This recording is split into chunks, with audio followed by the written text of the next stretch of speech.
My sister dropped her kids off at my house and demanded I babysit them while she goes on an 8-week vacation. When I threatened to report her to the police, she arranged to have me assaulted in my own home so she could take them back. Unlike real gold, kids raised as golden children never turn out to be as pure as their parents see them. Growing up, my sister always got her way, no matter how nasty or irrational she acted towards me. She got away with it all the time, and that's because she was the golden miracle child. What aided this most likely was also that my sister was stunningly beautiful. She had thick curly hair and light eyes, and my mom spent a lifetime comparing our looks. I have dark eyes and straight hair, and I was never as pretty as my sister. My mom loved making comments comparing us after we both became teenagers. She was constantly telling me to try and dress like my sister, and asking her to teach me makeup. But my sister would also bully me and make fun of me if I ever asked her for help making myself prettier. That's how we grew up to be extremely resentful of each other. I think my sister just latched onto the worst traits that we saw in my mother while I rejected them all. I think being put on a pedestal her whole life by my mom for simply being beautiful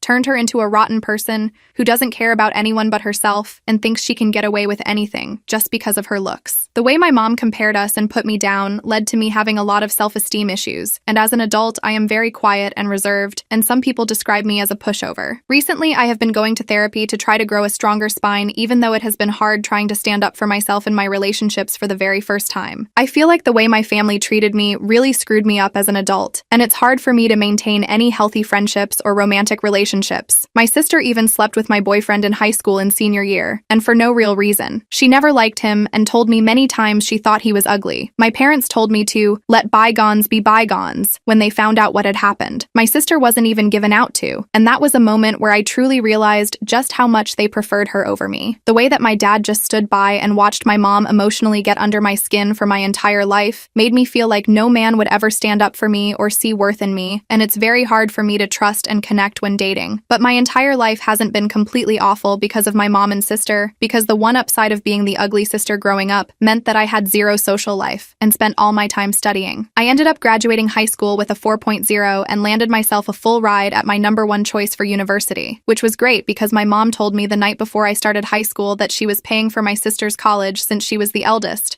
but I would have to go to community and pay my way through it on my own. I remember sobbing and asking her why she didn't love me like she loved my sister, and she insisted that she did, but my sister deserved it more since she was her firstborn. The day I had landed my scholarship, I spent the entire day so excited to tell my parents about it. I guess part of me was kind of happy to have something that my sister didn't. My sister had spent all her time in high school partying and earning poor grades without any flack from my parents, and she was only going to college because my parents could pay for it. She wasn't even going to a very good one because her grades are so crap. So the day I rushed home to tell my family that I had gotten a full ride to a prestigious university, I had never been so excited to share good news with my family. But when I got home and told my parents about my scholarship, oh, my dad said was good job, and my mom didn't even look up from her phone or give me any response. Then she ignored me for the entire week after I had shared that news. I tried to ask her why she was mad at me for getting a scholarship for college, but she literally just avoided making eye contact with me and walked into the other room. It was like she literally hated me for earning my scholarship, when most parents would be excited. Whatever. That's when I started to understand just how alone I was, and how isolated my family wanted me to feel. I didn't understand why either. Why had my mom even had me just to spend a lifetime hating me, and in turn, making me hate myself? The day I got my scholarship turned into one of the worst days of my life as I cried myself to sleep and accepted that I would never have a family that loved me, not like my sister did, and I despised her for it. That night, I wrote in my journal until the sun rose about what I wanted to do with the rest of my life. I was tired of being this sad little girl, and I decided I was going to transform every ounce of rage I had into academic success. Instead of throwing myself a pity party and begging my parents for love and attention, I was going to redirect all my focus and energy to my studies as I always had, and give myself something they never could. I was going to be stable, independent, intelligent, and educated, even though I might never be loved. So that's exactly what I did. I went to school and graduated with honors. I got a fantastic position in a company I interned for right out of college, and I've been making 6 figures since I turned 23. When I came home for the holidays, I would tell my family about how I was doing, and I would get random compliments from extended family members, but my own parents never went out of their way to acknowledge or congratulate me for my accomplishments. As an adult, I knew better than to tell my mom about my high position at my company, or how much I was making since I knew it would just make her resent me more. But I told my dad, and one year he even told me that he was happy for me, and it was the nicest thing either my parents have ever told me. But even as an adult, my mom still treated me like an unwanted guest, and although I only saw them during the holidays, she would do everything in her power to get the attention off me if anybody asked me a question or directed the conversation towards me. For example, we were having Christmas dinner one year when my uncle congratulated me on a promotion I had been telling him about earlier that day. It was my second promotion within the company, and I had gotten a significant raise as well. I had been telling him about how I was looking into purchasing my first house. My uncle mentioned the promotion and the potential house, and a few other extended family members congratulated me and were pretty unexpectedly kind about the news. Another one of my cousins asked me what area I was house shopping in, and that's when my mom cut me off and said, "This is boring. Can we change the conversation?" Then under her breath, I heard her say, "It's probably not even true anyway." I ended up purchasing my house later that year, and when I posted about it on social media, everybody in my family liked the post except for my mom. I knew she was probably angry because my sister was having a completely opposite life experience than me. She had gone to college right out of high school, all paid for by my parents, and ended up failing out and getting pregnant by her first college boyfriend. I had a sneaking suspicion that my parents had asked her to get rid of the pregnancy, but she ended up keeping it and tried making it work with her baby dad that she had only known for 4 months. Well, it turns out that they were completely incompatible, but I guess that didn't stop them from trying to make things work or solve their relationship by having another kid. I remember having to hold back tears when I saw her posting about having a second child, since I knew the baby was probably being born into a toxic environment, since my sister was such an awful person, as was her baby dad. I had met him at the holidays, but he never even bothered to remember my name or make conversation with me, and every year he would bring home trays of food, despite not bringing anything. Obviously, my sister and I's relationship did not improve as we grew up, and we basically didn't talk to each other once we were both moved out of our parents' place. We had each other on social media, and the few times where we would see each other during the holidays, my sister would make nasty comments to me about my weight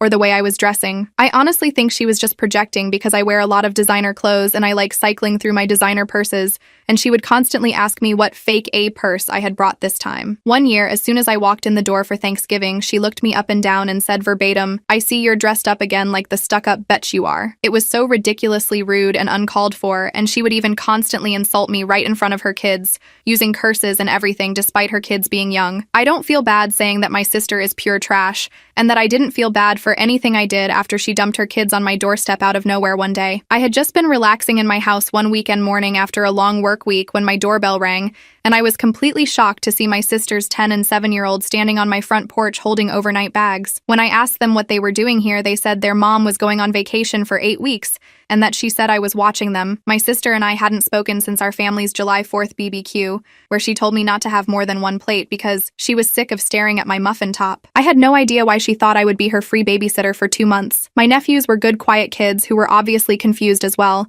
so I let them inside while I started calling my sister. My sister ignored my first 10 calls, but I kept at it until she finally answered. As soon as she picked up, I said that there was no way that I was watching her kids, and that if she wasn't here to pick them up herself as soon as possible, then I will be calling CPS on her. I was literally Googling the number for Child Protective Services while I had her on speaker when she dropped a bombshell on me. Her voice got incredibly deep and scary as she blackmailed me by saying that she would call my job and inform them that I was not taking my bipolar medication and get me fired. Even though my sister was an idiot who didn't understand anything about my job, my career was the most important thing to me, and I couldn't risk anyone threatening my position there. I just hung up after she said that and tried to figure out what to do next. I felt like my head was going to explode from the stress. Not only could I not watch her kids, but I had a trip planned a month from then to go visit my long-distance boyfriend, Eric, all the way in Australia, and meet his family for the first time. We had been dating for a while, and I had been anticipating this trip all year. It was so important since he was introducing me to his mom and dad, and I wanted it to go perfectly. Now my life was thrown into chaos all because of my moron sister,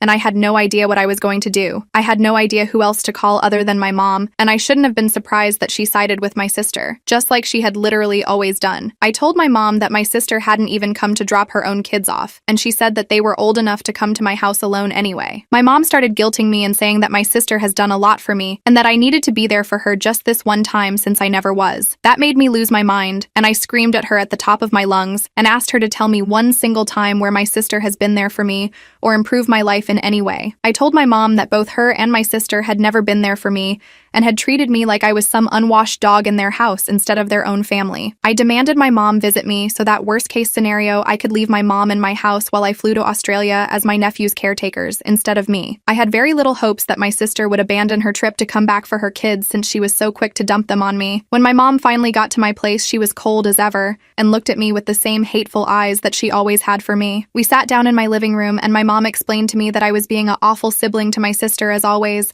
and lectured me about family being there in each other's times of needs. I ignored all my mom's appreciate crap and demanded to know exactly what kind of vacation my sister was on that was so important that she would forget her kids and leave them with someone who essentially hated her despite being her own sister. I told my mom that everything about this was weird and suspicious, and my sister disappearing for 8 weeks out of nowhere and leaving 2 young kids behind made no sense, and then I wanted the truth if I was going to be involved without consent like this. That's when my mom's face changed, and eventually she admitted to me that my sister wasn't just going on some vacation, she was actually being flown out by her sugar daddy. I literally laughed when she said this because I thought she was joking, but her face was dead serious. I was so emotionally exhausted at that point, and I freaked out on my mom asking her how she could be okay with this in any way. I told her that she had raised a complete loser of a daughter who left the country to go see a sugar daddy, instead of just getting a job to support her kids. My mom, of course, threw all my words back in my face and defended my sister as she always had, and at one point she even said that it didn't matter how much money I had or how nice my house was, that I would always just be the ugly duckling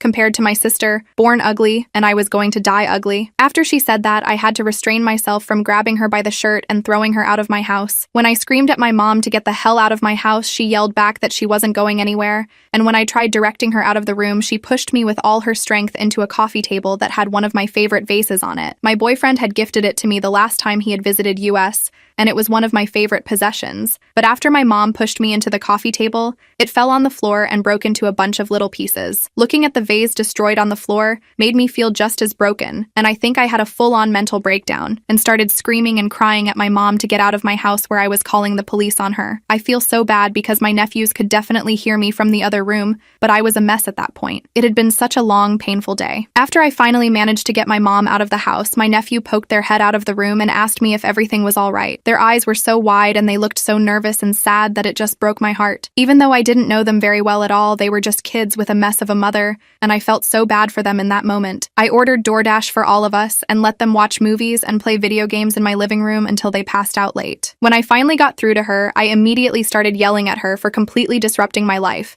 and I brought up CPS again. My sister just gave me this sinister laugh over the phone and told me again that it was my own choice, that I could either watch her kids or lose my job. At one point, she hissed that she knew I was nothing without my job and that I would go back to being a loser without it. This stung me right in the heart because it was the honest truth. I had my degree and a solid resume, but I really identified with my career success, and I would do anything not to lose it. At that point, I was crying and asking my sister why she hated me so much, and why she had abandoned her little kids for a sugar daddy. She just said that she was the type of woman who could make millions from a sugar daddy in 2 months, and that was something I never had to worry about. I think she was just trying to break me down and make me feel small at that point, so I just gave up, and honestly, it was working. We went back and forth for a while until my sister literally hung up on me after a final threat of contacting my job, and I just broke down in tears again, realizing that I had no power against her. My nephews were downstairs watching a movie in the living room, and so I had privacy upstairs and decided to call my boyfriend. I hadn't had a chance to talk to him since my nephews had been left on my doorstep, and I ended up breaking down and venting to him about all the details of the situation. I couldn't hold back tears as I told him about my sister's threats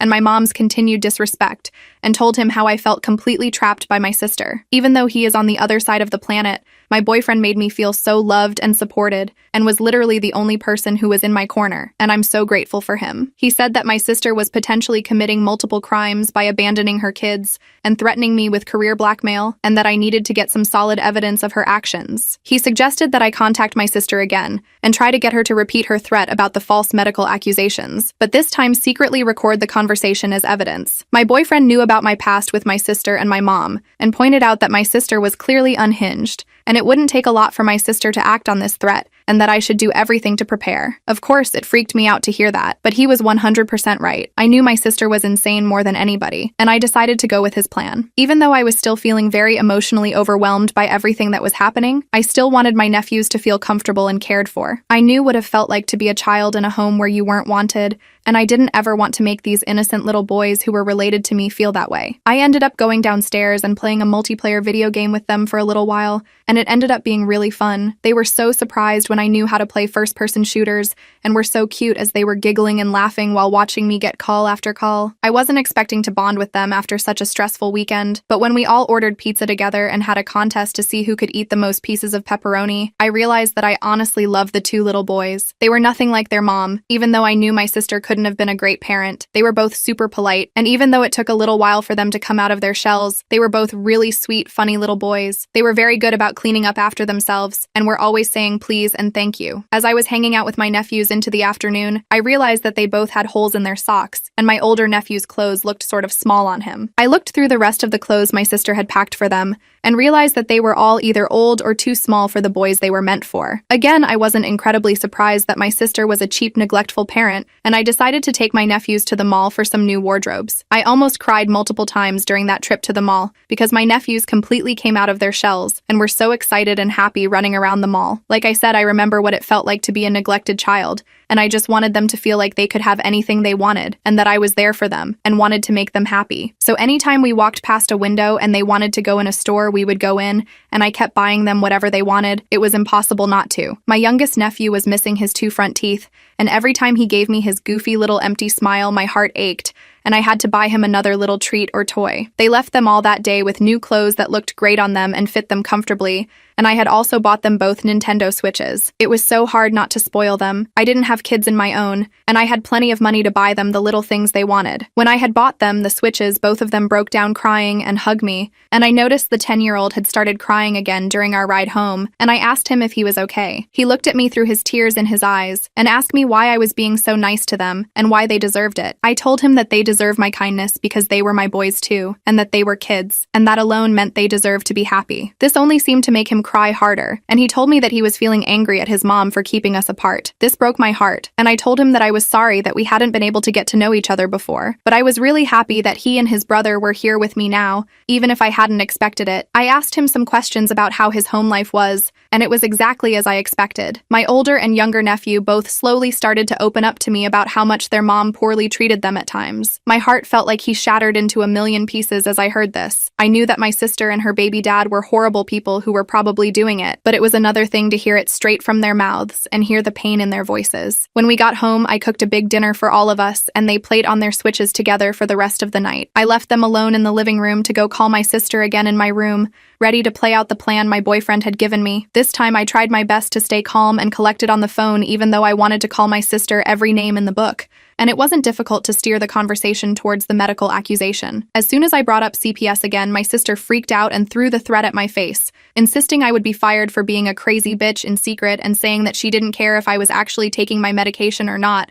Nobody was going to know if she was lying. She just kept telling me that nobody would believe a crazy sick bitch like me and that I didn't deserve my job anyway. I honestly think my sister might have been on drugs herself during this call because she sounded strung out and just kept repeating crazy phrases. After I had gotten what I needed out of the call, I hung up on my sister as she just kept saying that I didn't deserve anything in this life. I didn't deserve anything over and over again. Whatever. I pushed her words out of my mind as I made sure that I had recorded the entire call successfully. I had my sister recorded on audio saying that she was going to make false medical accusations to my employer. I realized how genius my boyfriend had been to suggest getting this recording, and I started emotionally preparing myself for the fallout if my sister followed through with her threat. After getting the recording, I tried my best to calm down and put my nephews to bed. The next morning before they woke up, I called CPS as soon as the line opened and reported the entire situation. I explained how my sister had abandoned her children and how we were completely estranged. I even want us to say that she had not only abandoned them, but left them here under completely false pretenses, and then used manipulation and coercion to force me to take care of them. I was surprised that CPS was actually pretty helpful,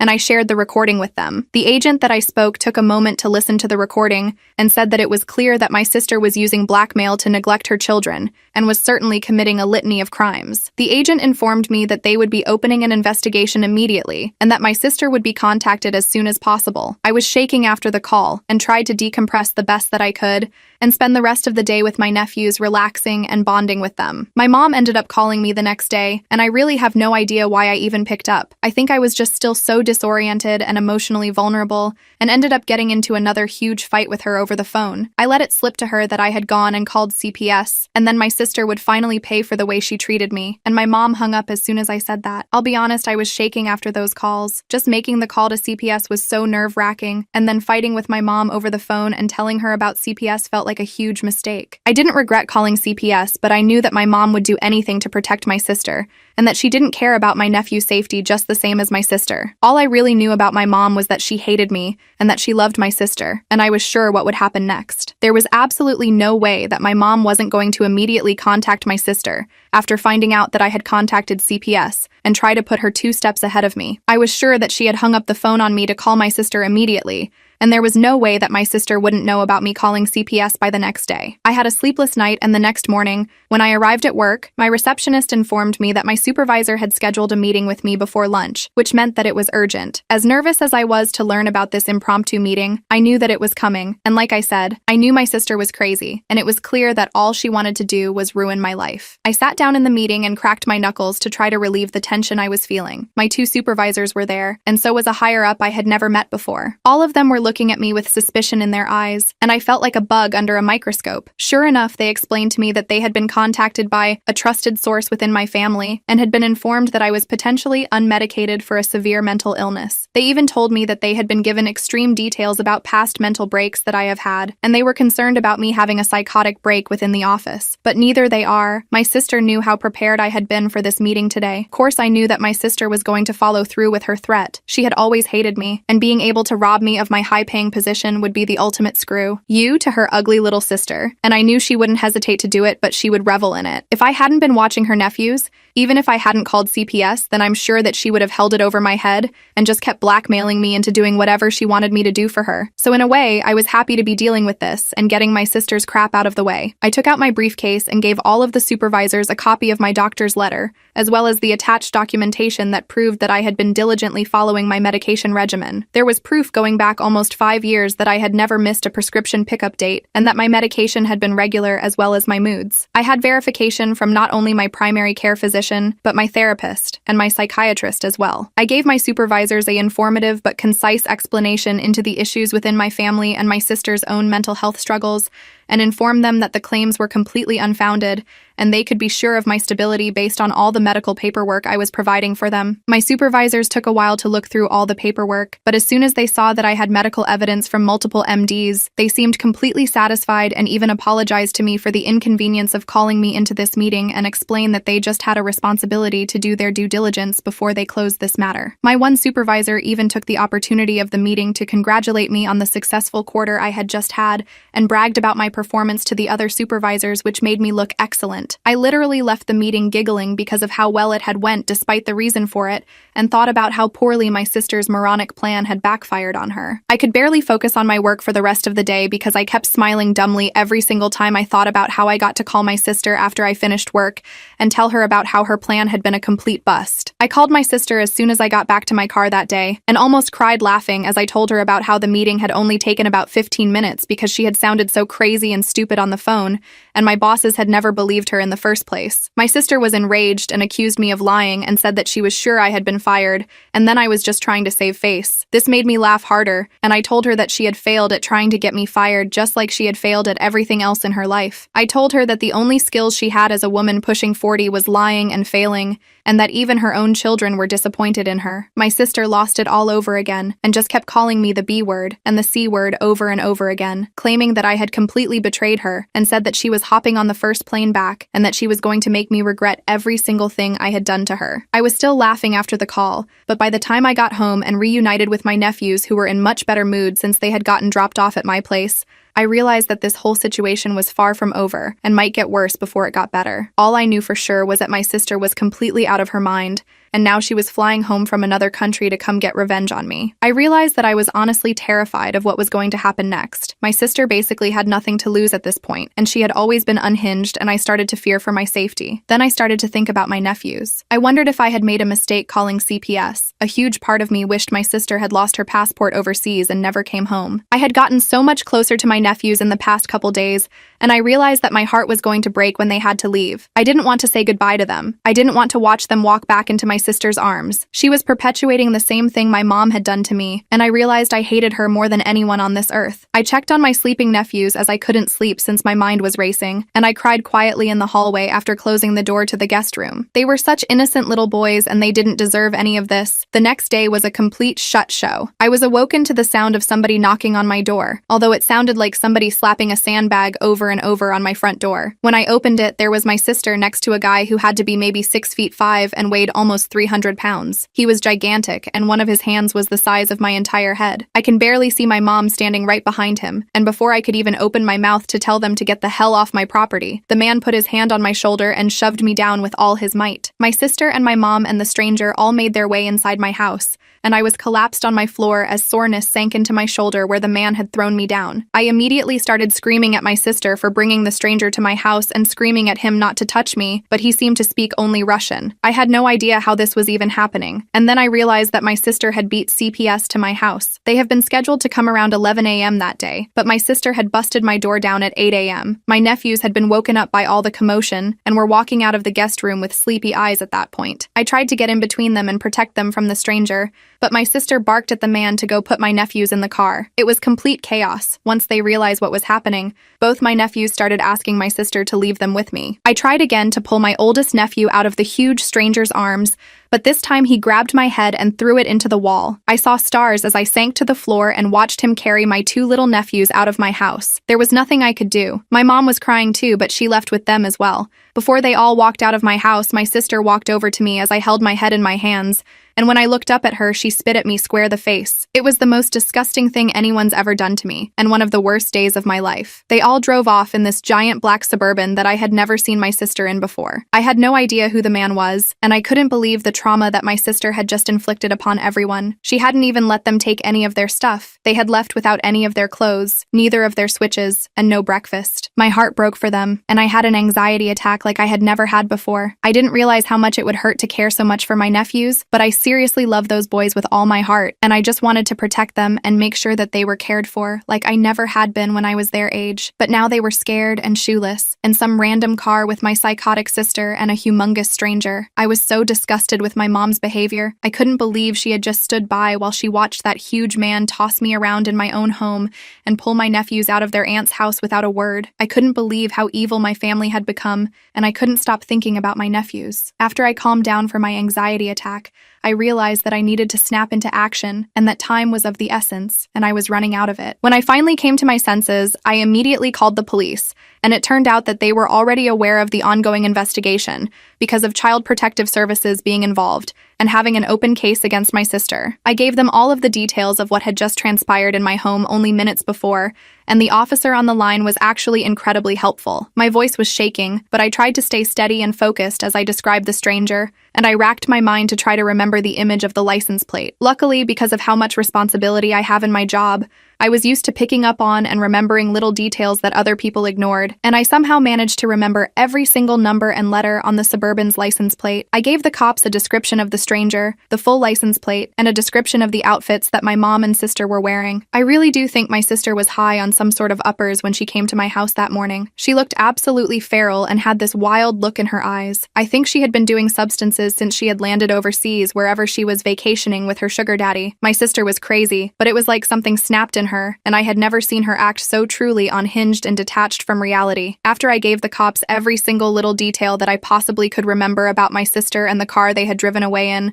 I hung up and did my best to take my mind off things, but I literally could not focus on anything else. I couldn't sleep. I couldn't eat. I couldn't nap. I couldn't watch anything on TV. I just kept seeing my little nephew's faces in my head every time I closed my eyes and could not think about anything else except making sure that they were okay. I thought more about my mom and why she had always made excuse after excuse for my sister, and how it had enabled my sister to grow up into becoming a truly evil person. I even found myself thinking about my sister's trip, wondering what kind of stuff she had done there, if she really had a sugar daddy, and how much he had paid her. I wondered if the money she had made on her trip had truly been worth it. I even found myself thinking about what it would be like if it was just me and my nephews. I had the room for them, and now I definitely had the room for them in my heart as well. The more I thought about it, the more I wanted that outcome, my sister out of the picture, and just me and my nephews. I could give them everything that my sister couldn't, and if my sister and I ended up in front of a judge in a custody battle over my nephews, the judge would be staring at one woman with an overseas sugar daddy and another with multiple degrees and a penthouse office. I tried to think positive things, but random dark anxieties about my nephew's safety kept leaking into my mind. I wondered if the giant man she had brought in my house was her sugar daddy. I wondered if he was with my nephews. I had just been laying on my couch staring at the ceiling, overthinking, not realizing how much time had passed,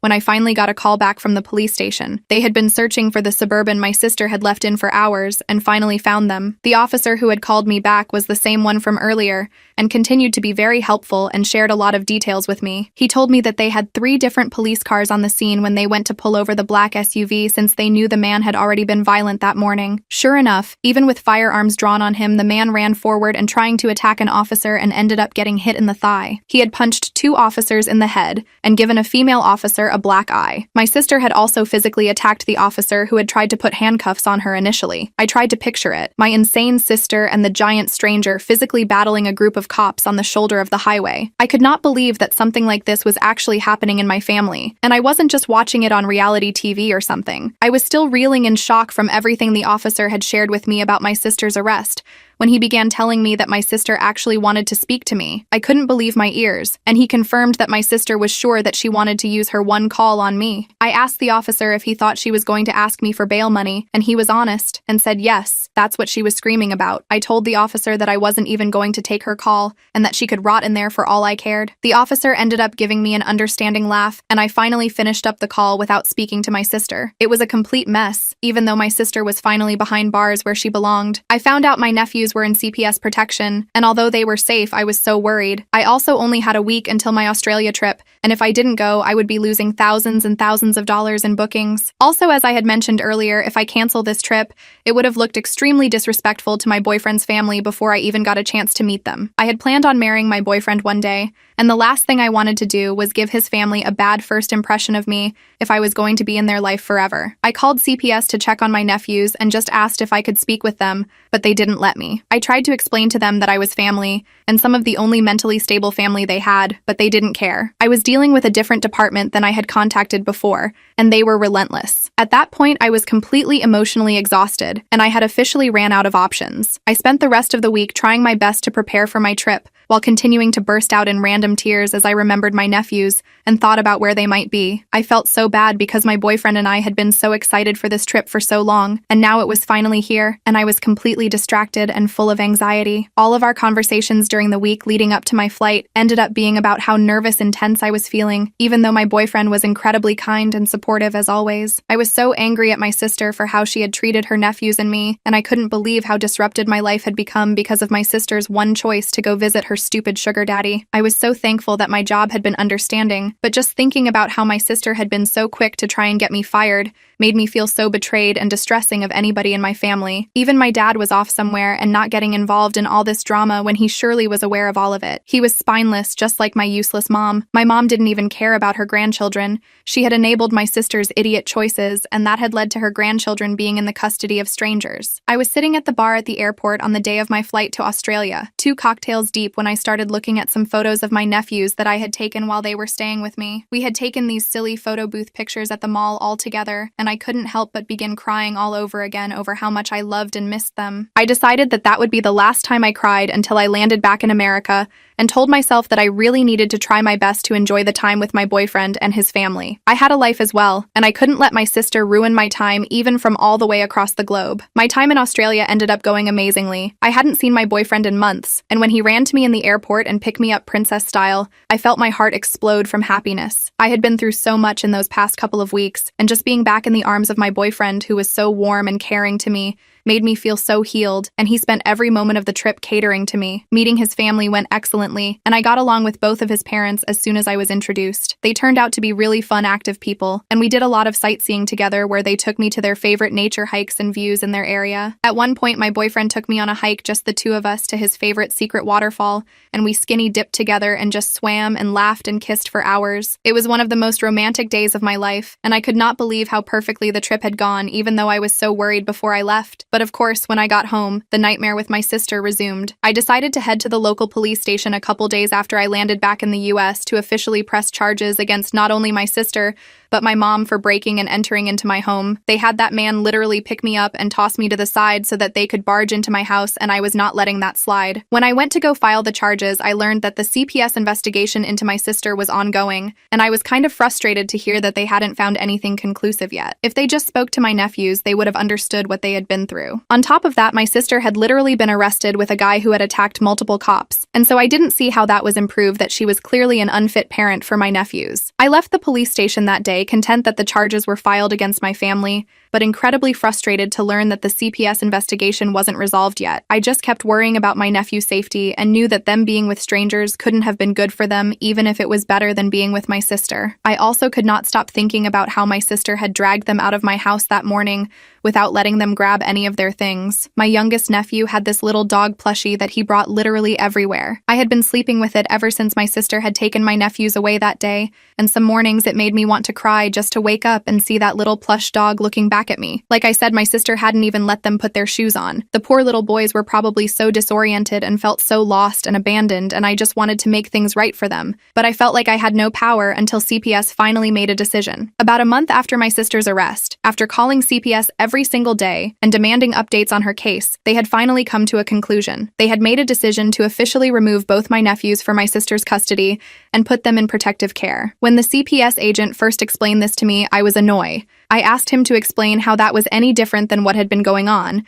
and they said that it now meant that my sister was not only being taken to court, but she would have to go to court if she wanted custody back of her kids ever again. I asked the CPS agent if it was likely she would win if she tried to get custody back, and the CPS agent told me that it depends if any other more fitting relatives would show up to court and ask for custody of my nephews. I knew immediately that that was what I was going to do, and I opened a separate court case in an effort to try to win custody of my nephews. I didn't care how long it took, I didn't care how expensive the legal fees would be, and I opted to get the best lawyer that I could afford to work on my custody case, since I knew it was one of the most difficult legal battles you could enter into. But before the custody case even started, the case I had against my sister for the breaking and entering into my home was the first one to begin. I know some people might judge me for taking my own sister to court, but I literally would have fist-fought her in a Wendy's parking lot at that point. But I figured I should follow the law if I ever wanted custody of my nephews. At the end of the day, that was my only goal in all of this. I just wanted my sister out of the way, and my nephews back at home with me. On the first day of our trial, I saw my sister in court, and it was the first time we had seen each other since the day she had broken into my house and let the man attack me. The very last interaction her and I had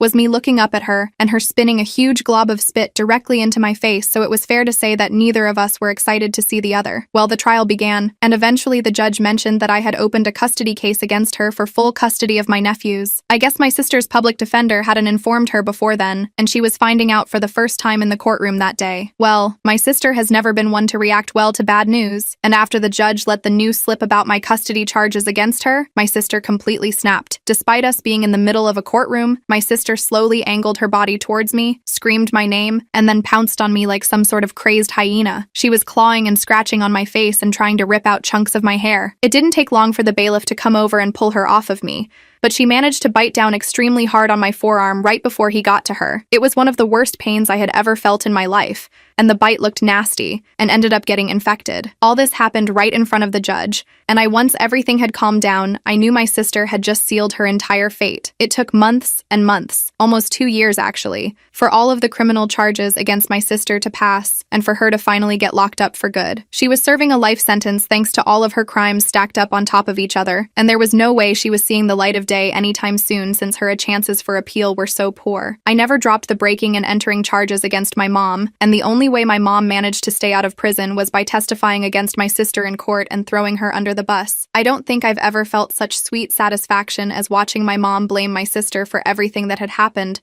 while sobbing her usual crocodile tears. I could not believe that my mom was finally betraying her perfect golden child, even though it had taken a lifetime, as well as the government's help. I knew that day, looking up at my mom on the stand, that it was the last time I was ever going to see her. It was last time I ever wanted to see her. I had seen enough of her and my sister for a lifetime, and I was done with their constant toxicity. My sister had completely transformed my life into a never-ending legal battle, and I just wanted to have a normal day-to-day life again. The custody battle for my nephews dragged on. Their birth father and his family began fighting me in court for full custody against them, and it just dragged the case out further. I didn't care. There wasn't a force on earth that could keep me from my nephews now that my sister was locked up. It took almost 2 years of legal battles, but eventually, I won full custody over my boys and brought my nephews back home. I will never forget how big they smiled and how tight they hugged me when they came home and found the bedrooms I had decorated for them in my house. I walked into my youngest nephew's bedroom and he ran to me to show me his rediscovered Switch. I surprised him with his little plush doggy and caught him in a tight hug when he fell into my arms. The next thing I knew, my eldest nephew joined us, and both boys cried into my hair and told me how much they missed me. My eldest boy looked up at me, smiled with his big eyes full of tears, and just said, "I knew it, Auntie. I just knew you would come back for us one day."